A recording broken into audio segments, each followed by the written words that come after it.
So my name is Rob Fasoli, and I am a person in recovery. I'm a Catholic in recovery, and I'm a recovering Catholic, if that makes any sense to you. So I know we kind of ran a little bit longer, but there's some important things that I want to, be able to tell you guys today. So the church played a big part in my life growing up. My mother, particularly, was very devout. But a lot of the things that happen in my life are very indicative and a pattern that we see in a lot of addicts. My parents divorced when I was very young, so I was raised in like a single family household. I was raised with my sister, and we had a pretty, good life, as stable as can be. And in my early years, I just kind of was a normal kid. I went to school. I didn't really get in trouble. I did what I was told, and I guess in many ways I kind of flew under that radar. But as I said, I grew up with a sister, and she had a very unique disease of addiction and bipolar disorder, which we've probably heard of. So it was a dual diagnosis kind of situation. So that was what I grew up in. So I got used to the manic highs and the serious crashes, and it caused a lot of chaos in my family. I mean, understandably. So I was like the problem solver. I used to try to do what I could to keep things, under control. I used to clean my sister's room because that was one of her problems, was being messy, and I tried to keep the peace. So this went on, and in the mid '90s, a drug by Purdue Pharma came out called OxyContin, and some of us have probably heard of it now. Back then, I didn't know what it was. I was a teenager, but it was prescribed to my sister for some pain issues that she was having, and that started this whole opiate, craziness that came into my life and would be there for the next almost 20 years. So as that addiction progressed, my life became more complicated. I started drinking at a pretty young age. So I was a functioning alcoholic. Anybody heard of a functioning alcoholic? I functioned that way unfunctionally, but I did that for many years. I did, and that was my escape, my vice.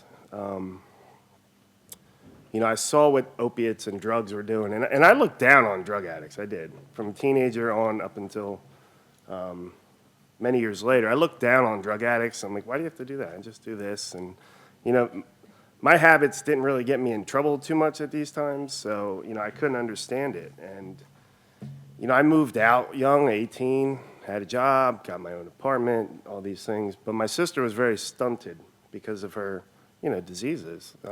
She wasn't able to hold down jobs. She wasn't able to pay her bills, and she would move from apartment to apartment, and the public service would shut off this, and I'd get a call and come help her with this. And my relationship with her became very codependent. In many ways, I just tried to pay her off.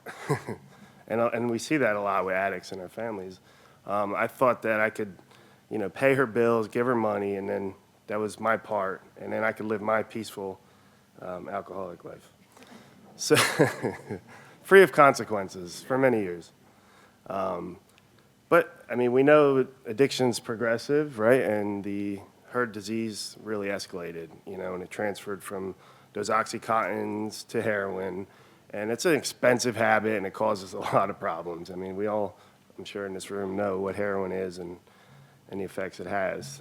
So this was in the early 2000s, and it wasn't really something I knew of at the time. To me, when I saw or heard, heroin addicts, they were in Trenton, or they were in Camden, or they were in Newark. They weren't in the suburbs in Hamilton Township where I live. But it was, and I think, in many ways she was ahead of the curve with this thing. And it started, innocently enough with OxyContin. So the last 2 years, it was really tough. My sister had a boyfriend who was an addict. She had a baby. She managed to stay, clean during that time. So she had a baby. I'd been to treatments and been to Florida and been here and been to California. And send the problem away, get it out of here. Maybe you can get fixed somewhere else. And we've learned that that definitely doesn't work. But, we had that codependent relationships. She was 3 years older than me, but in many ways, she was my little sister. So it all came to a head. I remember this evening very well. It was February 8th, 2004. I went to visit her, and we had a big fight, and I threw $200 at her, and I said some disparaging remarks, and I walked away. And I was the last person in my family to see her alive. She died the next day of a heroin overdose. And that weighed heavy on me. It did. I felt responsible, and it actually took me 9 years to really get over that fact. But I was a good alcoholic and doing my thing, and that was how I coped at that time in 2004. And then shortly thereafter, 5 months later, my mother died of cancer.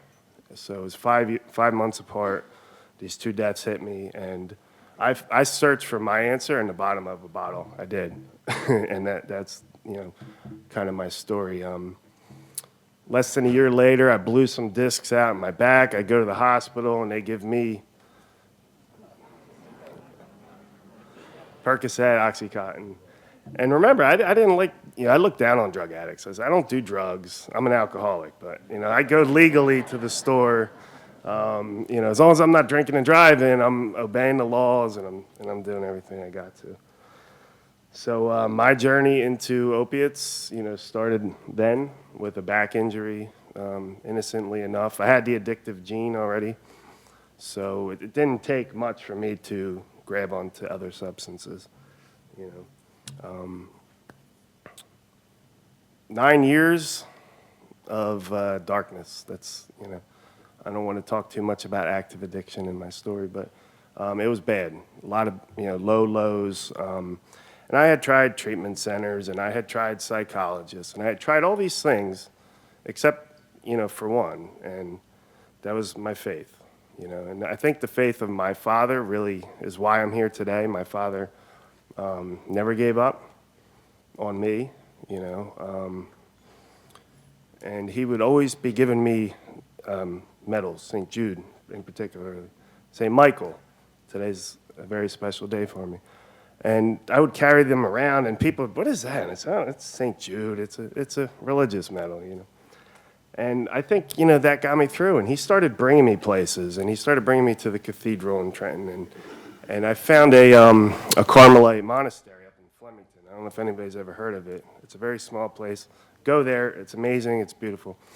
So I started going there on my own, like trying to find an answer, because I had a very vicious spiritual malady. I mean, that's, I think it was said before, but to me, that's what my addiction was. It was, a disconnect from my relationship with God. So I started going to this place, up in the hills, and it took me about an hour to get there from Trenton.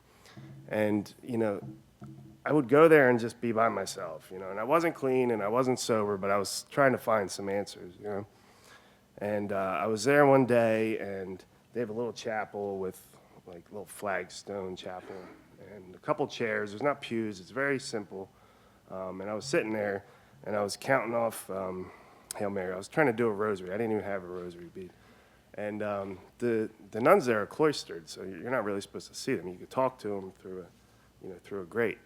But she came up to me. It was an older woman. She was a nun, and I know she wasn't supposed to do that. But she tapped me on the shoulder, and she handed me a pair of rosary beads. They were wooden, homemade.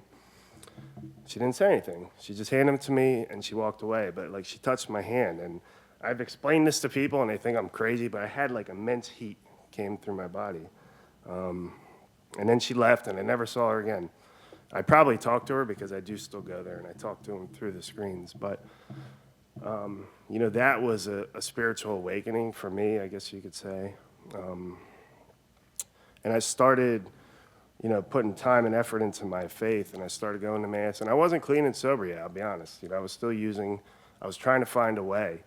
But with that seed planted, I found myself into treatment, and I was really, trying to be serious about it. And, I went to a state-funded facility. There was no frills attached. But my counselor there was able to get a deacon to come in to visit with me. I think 3 times I was there for 35 days. But then when I came home, I was charged. I was feeling good. I had some weight on me. And I was feeling, really strong about this. I felt hopeful that I can get it this time, like this time it's going to be my time. So, and there's no coincidences. St. Michael, little parish, little church up in North Trenton. My father had been going there for years. Every Thursday night they had the St. Jude, St. Anne Novena. I started going to that before I'd gone to treatment. And it's funny, I found my way there. And every Thursday night, every Sunday morning I was going there. And, the day I got out of treatment, they told me, you got to do 90 meetings in 90 days and do this. And I started taking everybody's advice. I was 32 years old. I had the coping skills of a 12-year-old. And I started doing things that people told me. So they said, do 90 meetings in 90 days. I did it.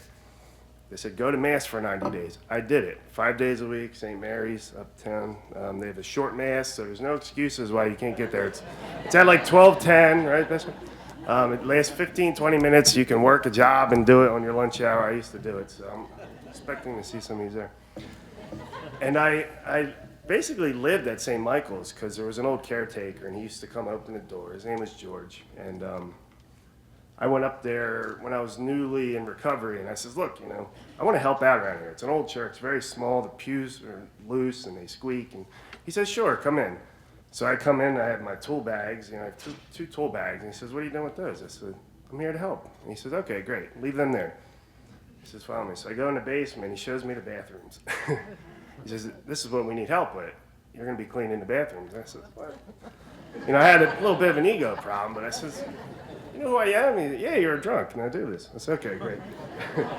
So for like 7 months, I was there 3 days a week cleaning these bathrooms. And he was like my Mr. Miyagi.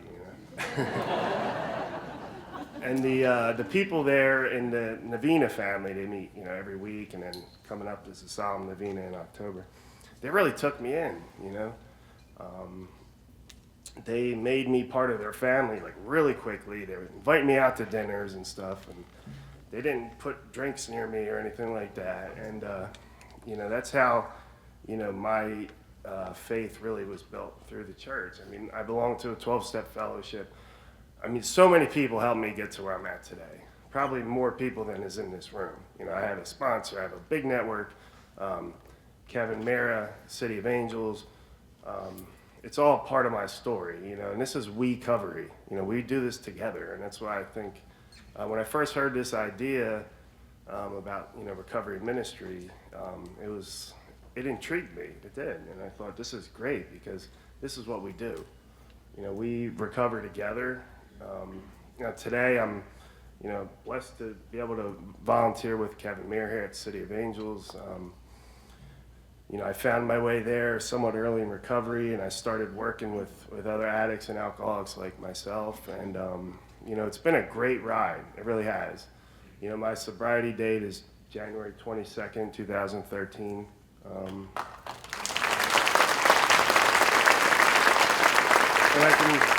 I know I have to wrap up soon, but I can tell you some things that have happened since I've been in recovery. I haven't been in trouble. My car has a legal registration and insurance. I don't try to work any hustles nowadays. I go to work, I pay my taxes, I pay my bills, I do what I got to do. And I don't get into trouble anymore. I don't have drama in my life. I am blessed beyond comparison to be up here today and to be in recovery. And, we do this together. And when I see this many people coming here to hear and learn about recovery, that's amazing because you never know who you're going to affect. I had my Mr. Miyagi experience at a small little Catholic church in North Trenton, and you never know who you're going to touch. And I hope, everybody here can bring something home and, kind of start a fire at your own parish. So I think I'm running over time a little bit. And again, my name is Rob FASOLI. Thank you very much for letting me speak.